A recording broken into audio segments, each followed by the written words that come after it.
There we go. Oh, no wonder.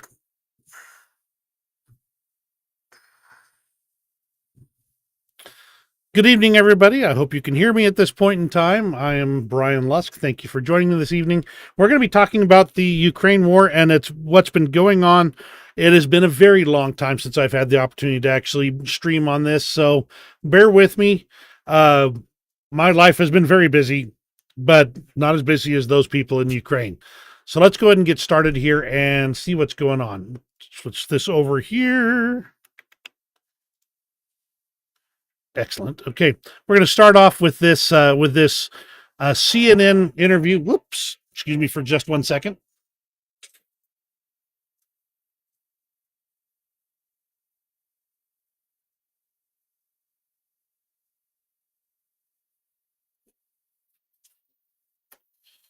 Sorry about that. I'm going to start off with this CNN report. Actually, it's a CNN interview with Ukrainian MP Karen. I can't not sure I got her name correct, but we'll go ahead and play it real quick. It's only about 50 seconds, so.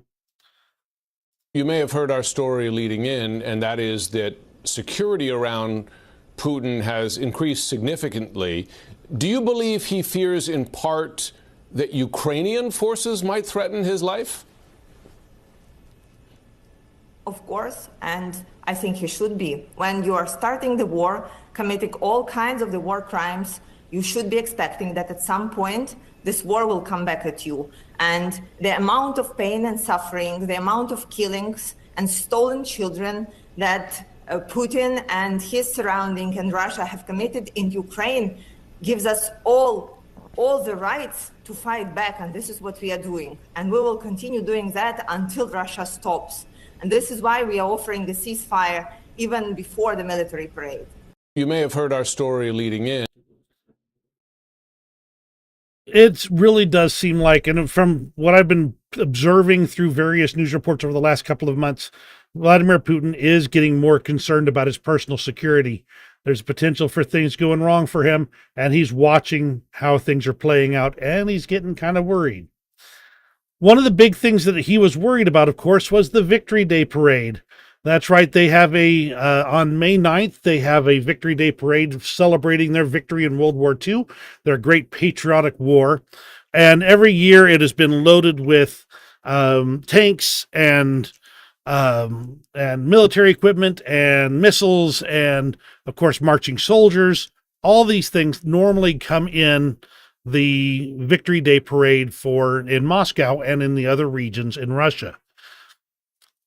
This year, it was a much more reserved affair. So let's discuss that. For one thing, Vladimir Putin tried to do a unilateral ceasefire for the day of the Victory Day parade. In fact, he tried to pressure Donald Trump to try and pressure Ukraine into this unilateral ceasefire to prevent that. And so Zelensky released an official presidential decree discussing this issue. So let's read that for you. On holding a parade in Moscow, taking into account numerous requests and for humanitarian purposes outlined during negotiations with the American side on May 8th, 2026, I hereby decree to permit the holding of a parade in the city of Moscow, Russia Federation, on May 9th, 2026. For the duration of the parade, starting at 10 a.m. Kyiv time on May 9th, 2026, the territorial sector of Red Square shall be excluded from the operational use plan of Ukrainian weaponry. Red Square sector coordinates, and he lists the GPS coordinates. This decree shall enter into force on the day of its signing. President of Ukraine, Vladimir Zelensky. This is a huge troll, basically saying that Ukraine has permitted Moscow to have their parade.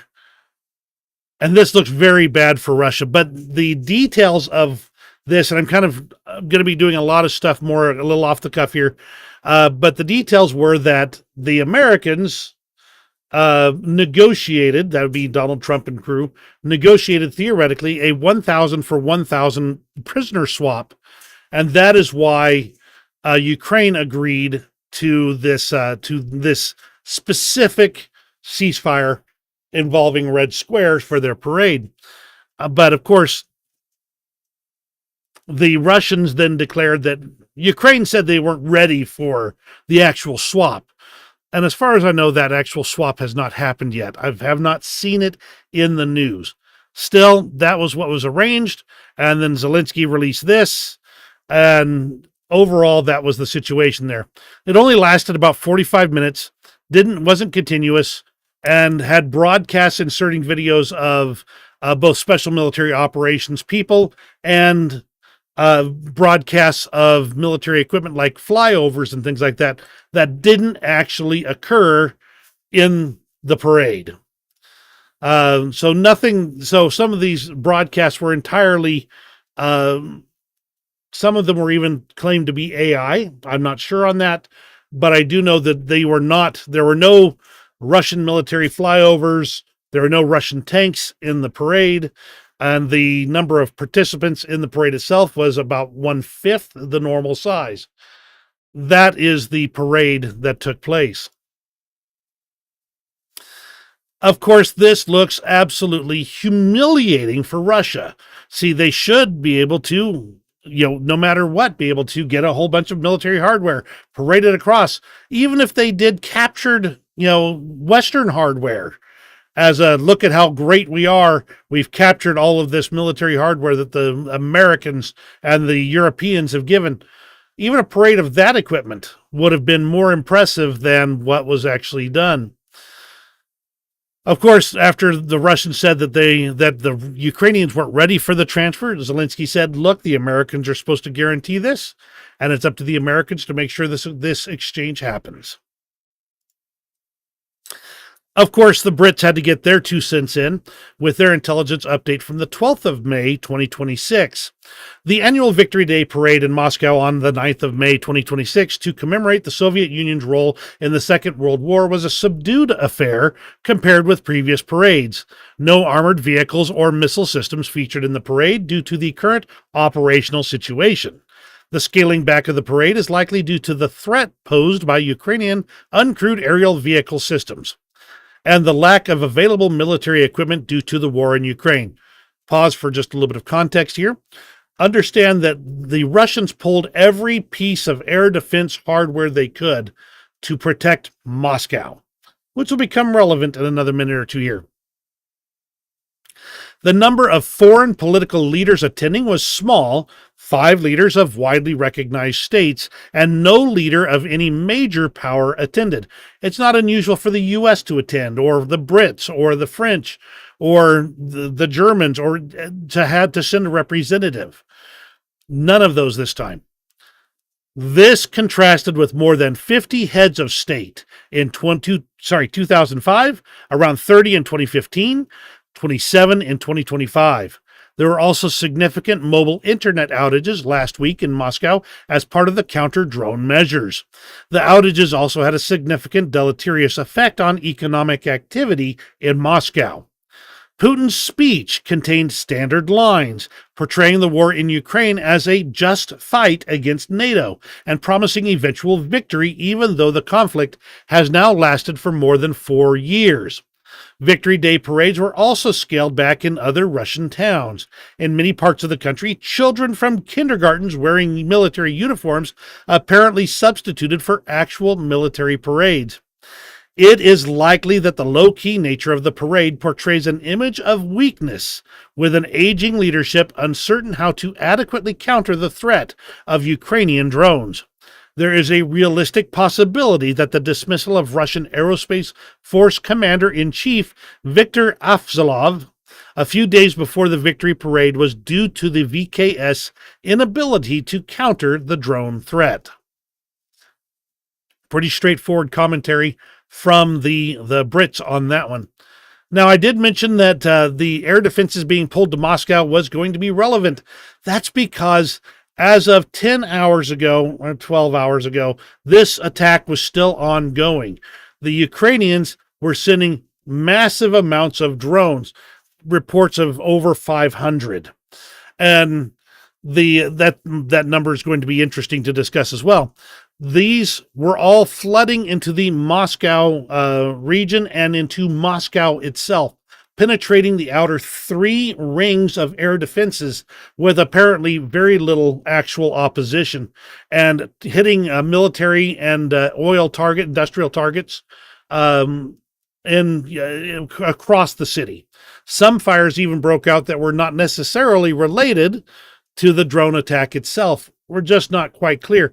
For instance, a warehouse with purportedly construction supplies was burning underneath a highway overpass and had caused the overpass to lose structural integrity and begin to subside, to actually to weaken, and you could see the bow in the roadwork, making it unsafe to be used. Here are some of there's video of these drones all over the place. Initially, the Russians didn't even sound the air alarm in the region. And that ended up, so people were not necessarily prepared for that, for the attack. Later videos did start showing some of the Russian air attack, the Russian air defense vehicles at work, and even some air raid sirens. Overall, it appears that that Russia is they were not ready for it, even though they had all this hardware anyway. Of course, Russian military bloggers noted that Russia claims to have downed 1,054 drones in 24 hours. They note traditionally the ministry doesn't report hits, only successes. So the enemy launched even more than 1,054 drones, especially counting drones over new regions. I'm not going to play this one, but in short, I'm in shock, says this Russian citizen. I didn't think this would affect our city of Zelenograd, a suburb of Moscow. We're being bombed. I see everything burning. My grandfather calls me and says we're under attack. Everyone's out on the streets. I didn't think the war would affect us. And I'm going to briefly kind of tangent for just a moment here.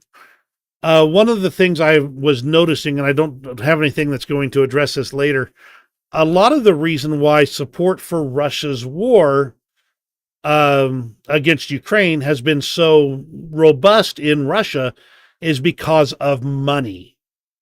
Now, initially there was some, rally around the flag, rah, rah, rah, we're going to go kick the Ukrainians and retake that country.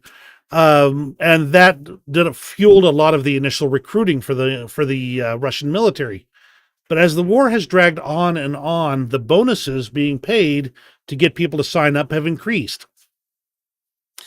And the bonuses paid to people who have had relatives killed in the special military operation have also likewise increased.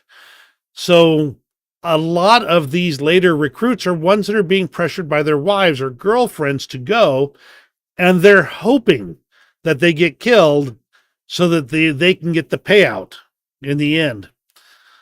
So money is the big driver here, not a war of righteous cause, but a war that the individual Russian is saying, I can get money, and that will make it worth it.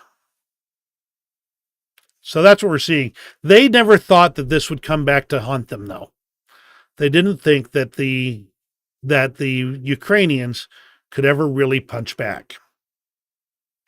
So more hits. All 4 RVS 5000 tanks at the Solnechnogorskaya oil loading station were destroyed by Ukrainian long-range drone strikes.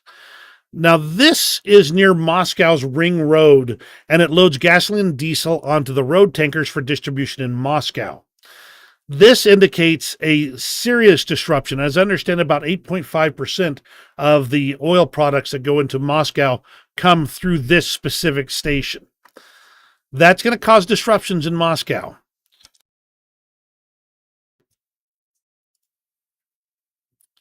More video of that pumping station. That's 2,000 tons of motor fuel, representing 8.4% of the total motor fuel consumption in Moscow. This one caught my eye because if you can barely see this itty bitty dot out there, that is an FP1 drone maneuvering over Moscow to finally find its target and go for it. It was just loitering over the city to find where it wanted to hit. And that indicates a breakdown of Russian air defense capabilities, even in this highly defended area of Moscow. Ooh, sorry.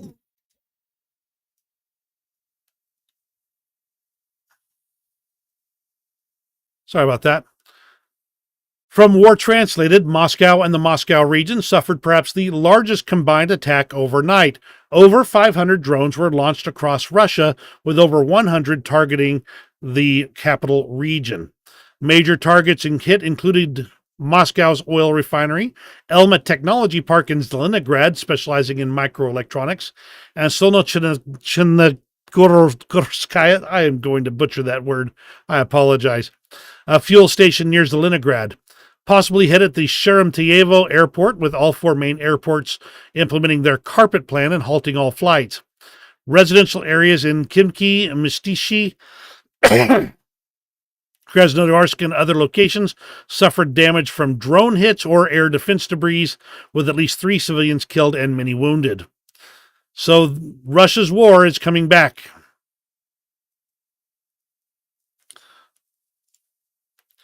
Here's a map by, I believe it's Russian blogger Drone Bomber, I'm pretty sure at least, showing Ukrainian drone routes during the massive Moscow attack. Yellow lines mark the drone pass, which you can kind of barely see here, and red points show the intercepts and debris, and yellow diamonds show the hits. Now, this map only shows 3 yellow diamonds, but I've seen several other maps indicating much more. This Astra map indicates, looks like about a dozen or so. Oh, I thought I had another one. Nope, I don't. Okay. So it shows about a dozen or so hits in various parts of the city.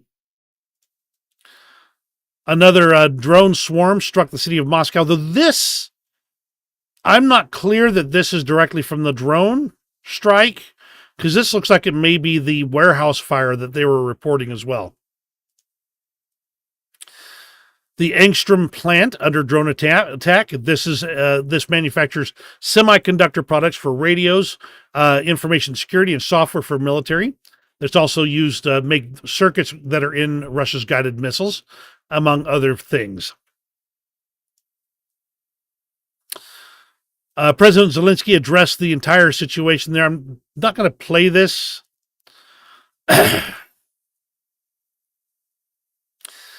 Basically, the summary is this is a warning to Moscow to stop messing with Ukraine.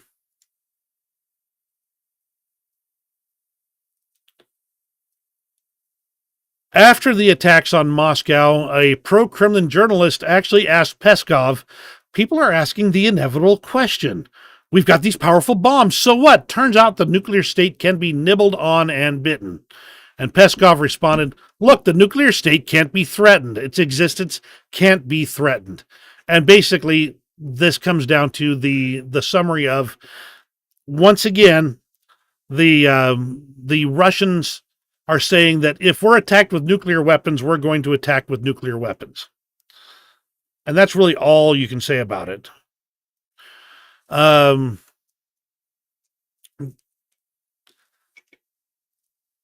one on that pumping station strike there. I'm going to just go and bypass it there. So from Tindar here, today we all saw why Putin had to call Trump before the May 9th parade so that he convinces Zelensky to allow a ceasefire. The Ukrainian drones would have caused absolute havoc in the Red Square. And that's what we're seeing today. If this had happened on May 9th and the Russians had been holding a big military parade with lots of military hardware, it may have been just insane amount of damage to the Russian psyche and the Russian reputation. As it is, it's already bad enough for Russia in this regard. Now moving on from that, this is something I found very interesting from Anton Tereshchenko, and it kind of contrasts two different posts here, and I want to talk about them for a moment. Putin has one peculiar trait, says Anton. He avoids referring to his enemies by their first and last names. This was the case with Navalny. Not once did Putin refer to Alexei Navalny by his surname, instead mentioning him as that character, the patient, or the blogger. Regarding President Zelensky, Putin and Kremlin followed the same path, from completely ignoring his surname and using terms like the Kyiv regime to an official address on May 9th, 2026. Some say this serves as a signal of recognizing the counterpart as a specific political figure and a readiness for formal interstate dialogue. And I don't have it handy right here, I saw a video from just a few days after the parade where Putin referred to Zelensky by name during a press conference, breaking his pattern. And it made me wonder if there's finally some cracks in Putin's confidence in this war. Compare and contrast to President Trump, again from Anton Tereshchenko. I like Zelensky, he said. I've always sort of gotten along with him, other than the one moment in the White House, which I thought was a little aggressive on his behalf. They, the Ukrainians, fight, because whether the equipment is great or less than great, they are able to fight. They're better than any of our NATO allies. They've held it back for a long time. They're better than anybody in Europe in this fight.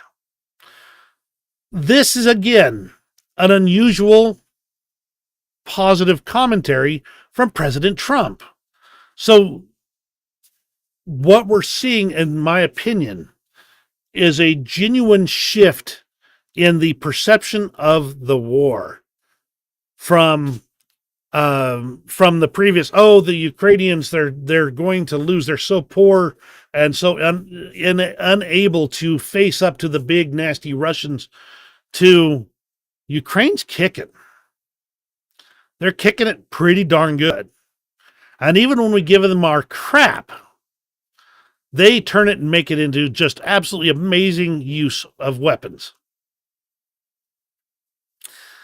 Now, Donald Trump, so we're clear on one thing, Donald Trump will be on the side of whoever he thinks is going to win.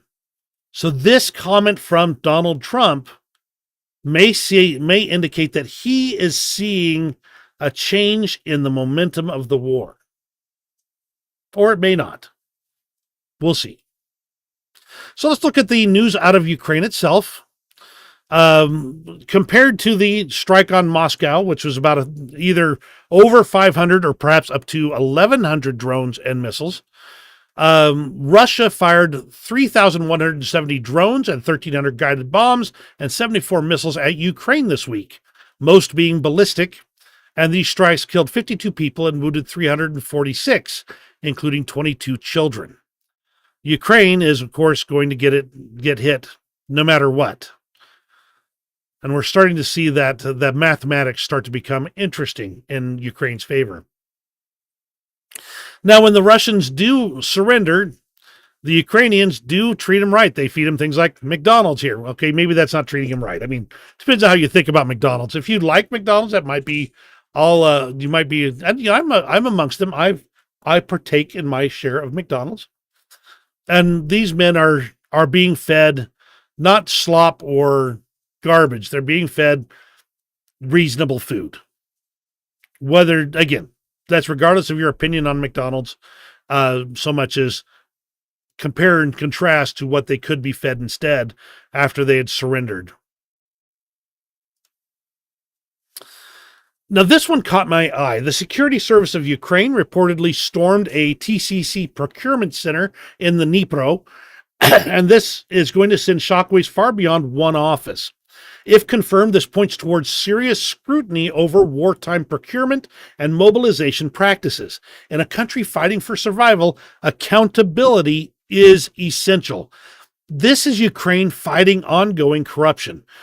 Russians revel in the corruption, and the Ukrainians were in that same vein until they started taking control of their own future in 2013. And then they started working on getting this corruption out. And then this war. Every dollar, or I don't remember what the Ukrainian money is right now for some reason, but every one of those matters. And every single one that's lost to corruption and lack of accountability is a dollar that could be used to fight back.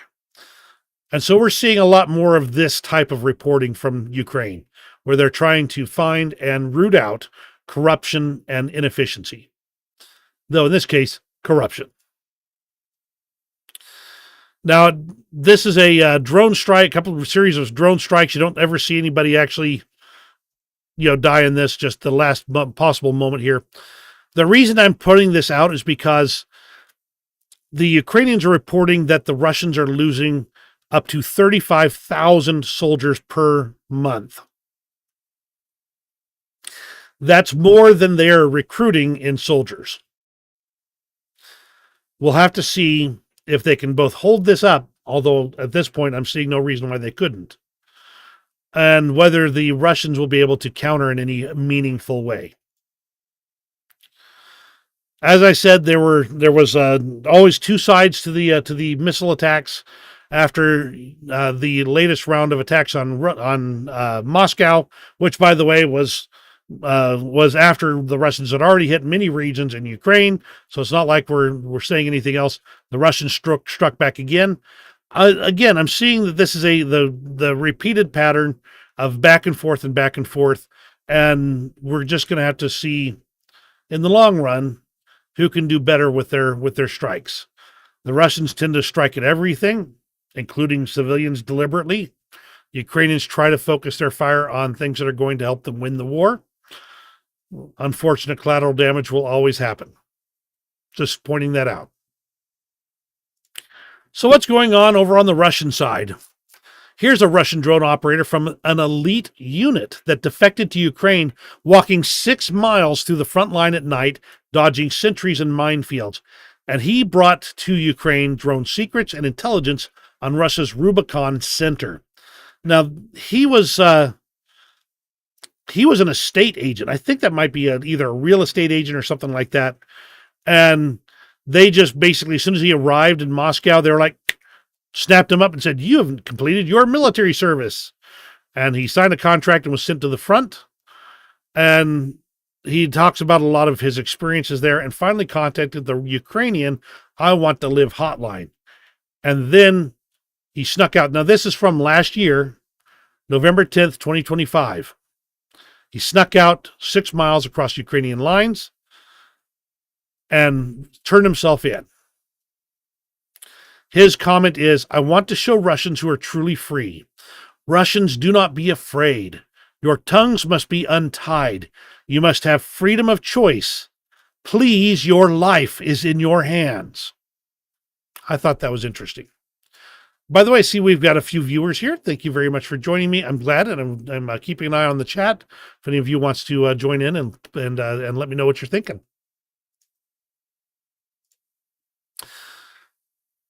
This is from, let me see, earlier this month. They've created a visualization of strikes on the Veneer Progress plant in Cheboksary, Russia, with a Flamingo missile hitting the main workshop of the plant at night. And this is for Kometa navigation modules is what they create, which are used in Russian drones, cruise missiles, and ballistic missiles. So again, they're targeting things that are going to make it harder for Russia to attack. Russia has started fitting anti-drone netting, or cope cages, as we call them these days, onto their naval vessels after successful Ukrainian strikes on everything there. It's really just this is Russia trying to deal with the consequences of their actions. Hi, Robbie. Glad to have you on board. Always good to have you on. Thank you. By the way, I had enjoyed our conversation on X the other day. It was part of the inspiration for me to finally break some time out of my overtime and jump on and do another stream. I want to do them regularly, but I have been doing a lot of overtime lately, and let me tell you, it's exhausting. But that's my story. Let's stick with the ones that are important here. What's going on in Ukraine? Over in Crimea, Russian forces installed dragon's teeth on the beaches instead of sun loungers, turning the coastal areas into fortified zones. You don't install these unless you expect that you're going to receive an attack there. And if Crimea is that vulnerable in the Russians' mind, what's that tell you? A Russian domestic resistance group claims to have detonated 2 Gazprom gas pipelines near St. Petersburg using military explosives. This is a 1,000 millimeter diameter and 5.59 megapascals or 56 atmospheres of gas pressure. That was they really blew it up a little bit too close. I don't know if you knew about it, but the Russian government has banned Telegram, at least through Russian phones and internet there. And now that those Russian Telegram channels are no longer profitable because their main audience is gone, the Ukrainians may be trying to buy them up. Interesting to see. We may have to watch that one with more interest as time goes on. Now, this video is of a Russian drone strike on UN vehicles in Kherson, Ukraine. Now, initially the Russians said, the UN says, we don't know who did it. All we know is our UN vehicles were attacked by Russian drones. Were attacked by drones. And then the Russians released this video showing the attack. So it was a deliberate targeted attack on the UN vehicles. That's what the citizens or civilians in Kherson have to deal with on a daily basis. And the UN thought they could stroll in there and be all neutral and be okay. Not so much. From Crimean Wind, this is a Russian billionaire and propagandist, Malafeev.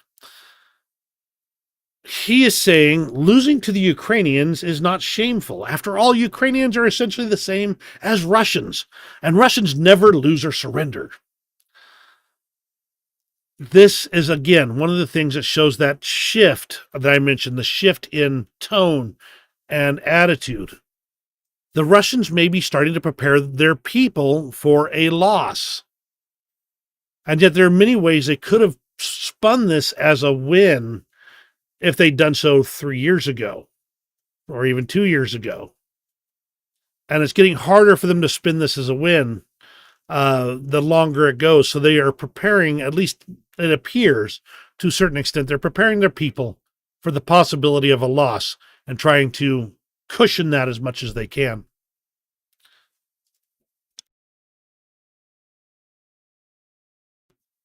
Let's continue on to the international front here. This was a surprise to me. Hungary handed a protest note to Russian ambassador Yevgeny Stanislav over Russia's air attack on Zakarpattia, where a large Hungarian minority lives. He arrived at 11:30 and left 25 minutes later without comment. The strikes also affected Hungarian railway workers who were at Ukraine's Chop station during the attack. I'm surprised. Now, Orban is out. That helps a lot. So the new government of Hungary is at a minimum no longer tied at the hip to Russia. The fact that they're willing already to put a protest note into a Russian ambassador's hand really indicates a shift in Hungary overall. So that's an interesting change. Marco Rubio, our Secretary of State, described the armed forces of Ukraine as currently the strongest, most powerful armed forces in all of Europe. Russians are losing 5 times as many soldiers a month as the Ukrainians are, and Ukraine is a smaller country and a smaller army for that matter. Although the Ukrainian armed forces are the strongest, most powerful armed forces in all of Europe right now, obviously because a lot of the assistance they've gotten, but also because of the battlefield experience they've gained. And there's a lot to be said right there. The Ukrainians know how to fight. China's foreign ministry stated that China and the United States are ready to play a constructive role in resolving the Russian-Ukrainian war. That's from Chinese Foreign Minister Wang Yi. That was after a meeting between Xi Jinping and I believe it was Donald Trump. Yep. And they were hoping for a swift settlement of the conflict. Ukrainian defenders are now teaching NATO how to fight with and against drones. During NATO's Aurora 2026 exercises, which brought together 12 partner nations, Ukraine became the only participant outside NATO invited to share our modern battlefield experience. Now, anecdotally, I've seen this in multiple places. Other nations are starting to approach Ukraine for use of their battle management system.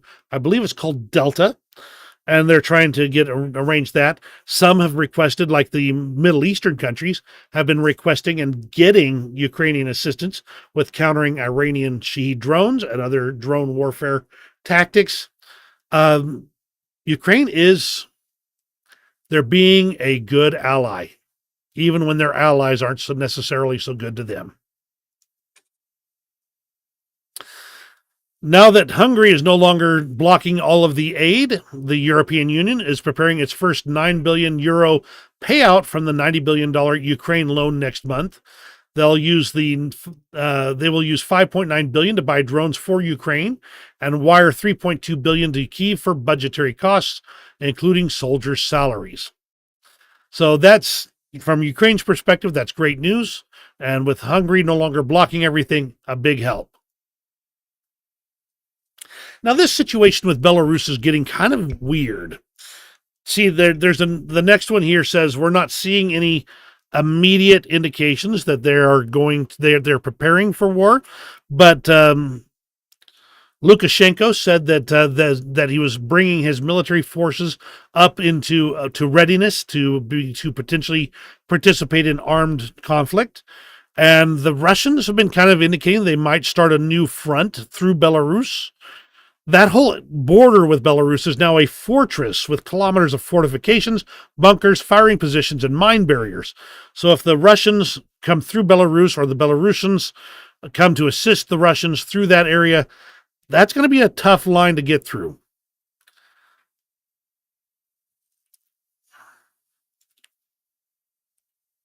But as I said, the Ukrainians don't currently see a critical Russian troop buildup from Belarus, but their defensive lines and minefields are already in place.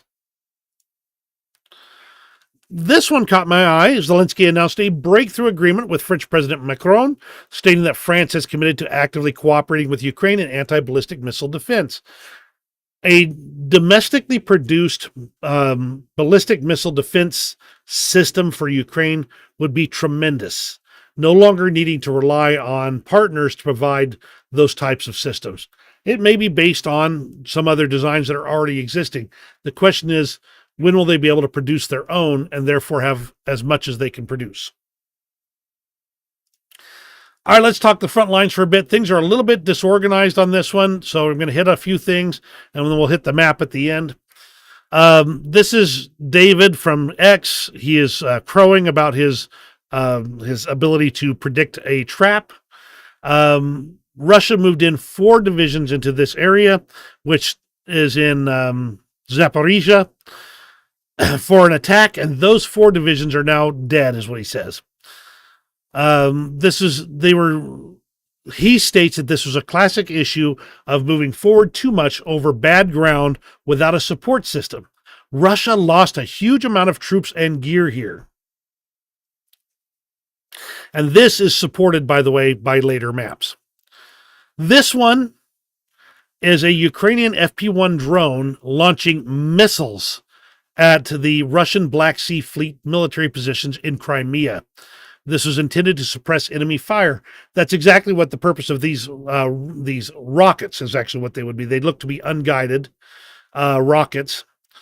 They're intended to prevent the ground defenders, the Russians in this case, from being able to effectively engage the drones, as opposed to just, going in all kamikaze. This makes it so that the Russians have to watch and make sure they're not getting killed directly before the drones come and kills them directly. This one's an interesting one, and I'm going to state that this is tenuously sourced. Because another source I've seen on this strike indicates that the ship was struck, but not sunk. But the partisan group Black Spark claims to have sunk a $100 million Russian Bulyan artillery ship. It's been long enough that I'm having trouble talking when I'm doing these streams, protecting Shadow Oil Fleet at the Kaspiysk Naval Base. Ammunition exploded on board, causing a fire and sinking with no crew survivors reported. I've seen other versions that indicate that this was damaged. Some even say severely. I've only seen the one source state that they were sunk. I don't have a good confirm on this one, but just that an attack has taken place. Ukrainian drones struck a Russian base south of Russian-occupied Heneshsk Kherson region in Ukraine. Multiple fires were reported there, large heat signatures. And this started on yesterday, I think it was. A lot of this is, some of it seems like it's a little bit disorganized and kind of all over the place. I'm detecting, the pattern I'm detecting is farther, better targets, more effective strikes. And the Ukrainians are doing it farther behind the lines than ever before, and able to effectively strike even targets up to very long distances away. Accurately strike them. War Gonzo has a particularly rosy view of the last 24 hours of fighting. He reports several places where advances occurred, according to him, but still plenty where they say no changes. I will address my thoughts on what's actually going on there when we get to the Institute for the Study of War. The Ukraine control map says the Russia was hit by another wave of drones overnight. Plus, Russia's first tank army continues its fantasy offensive around Borova. Now, I've seen several of the Russian sources talk about Borova and claim that they've made huge gains and huge strides there. I tend to more believe the Ukraine control map in this regard. Russian sources are claiming advances that geolocation places more than 25 kilometers away from where they say they are operating. Belbek Airfield, and I believe that's in Crimea, as I recall, was struck again by Ukrainian drones. Now, here's the Institute for the Study of War, and I'm going to easily summarize most of this. Most of this is no advances were reported. Now, the ISW does report that the Russians did advance in the Huliapol direction. Would you kind of see some of that? But something I noted here, let me back up here. In fact, there's a lot here. Most of this area, there's not been significant changes recently, but I note that there's a lot of blue here, which means areas that Ukraine has recaptured, and a few areas where the Russians have started to infiltrate again. That said, most of this is, again, did not advance, is the words that they use, across most of these areas. The one that caught my eye was Zaporizhia. Over here near Dnipropetrovsk. I got to get back in practice here, guys. I really do. This area was recaptured by Ukraine, and we're starting to see the Russians try and push back in some of the areas. That's what these kind of pink and yellow striped areas are, where the Russians are advancing marginally in those areas. Same situation over here near Kamiansk here. You can see that area that I showed earlier, where the guy was crowing about him predicting this happening. This is the area that Ukraine has recaptured right here, and you got that over here compared to the area near Huliapol. This is where I think the biggest changes were that were going on. There's little itty bitty bits where the Russians have advanced, little itty bitty bits. These are larger areas that the Ukrainians are taking in sweeping operations. None of these are going to change everything, but what they are going to change is the perception. Every time Ukraine takes a significant swath, it changes the perception of the war from slowly losing to starting to succeed. Deep state map generally concurs with everything that we talked about here. It's behind again on some things, but overall, kind of to give you the overall view here, these are the front lines. Tiny changes over the last month and a half. And overall, I'm seeing Ukraine capture a bit more territory than Russia has been. The momentum is changing. And so we're going to keep an eye on this. It may change next month. Summer may bring an entirely different war. Some change may happen that changes the course of this entire war. And if it happens, I'll tell you about it as well. So on to the interesting extras. We're on the kind of winding down on this stream today. So thank you again for joining me. Couple of these last couple items are more human interest things or things that I found interesting. A Ukrainian soldier spent 5 years in Russian captivity, starting before Russia's full-scale war. Even as other groups of men were returned home, he ended up staying in the prison for even longer. Sasha is his name, with his friends showing up at every prisoner exchange. But they noticed a pattern that Ukrainian soldiers returning were coming back having learned about Harry Potter. Sasha was a big Harry Potter fan, and he kept retelling the stories of Harry Potter to his cellmates. And he was telling the whole saga over and over from memory. Sasha's friends would show up at all the prisoner exchanges with wands and toy owls and other Harry Potter gear, hoping he'd finally be there. And finally, he was released to Ukraine. And happiness, as he said, can be found in even the darkest of times if only one remembers to turn on the light. Fun, cute story. Here in America, I mostly have to worry about teaching my kids normal things, how to fix a lawnmower, which is another story. I don't need to talk about that one right now. How to fix a truck. Also don't need to talk about that. Over in Ukraine, they talk about how to stop fiber optic drones. And from experience, fiber optics are this fragile. You can see that the residents of Kherson are, when they find an active fiber optic cable, they go through and they cut the wire, not even using a tool, just pulling it through a loop and forcing it to break in their fingers. And that's actually way more robust than most of the data grade fiber I work with on a day-to-day basis. So these fiber optic drones, of course, once you cut the wire, they're no longer controlled. That's what they're having to teach themselves over there in Kherson. And I'm going to end with this one here.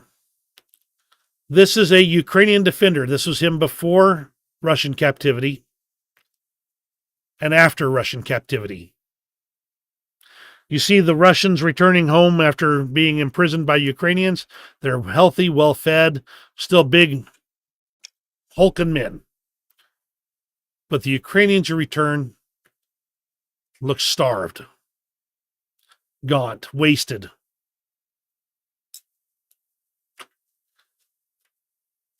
Which side would you rather captured you? That's everything for tonight. Thank you all for joining me. I do appreciate you guys being here. It always helps. And I'm glad to have had you be here for part of this. There's still lots more things going on. I tried to summarize and shorten an awful lot of the last several months. But I am still watching. I'm still keeping an eye. And whenever I get the opportunity, I try and jump on. and tell you about what's going on. I may not be able to fight Ukrainians' wars for them, but at least I can tell you about the wars and share some of the heroism that's been going on over there. So thank you again. You have a great rest of your day, and we'll see you on the next live stream. Bye.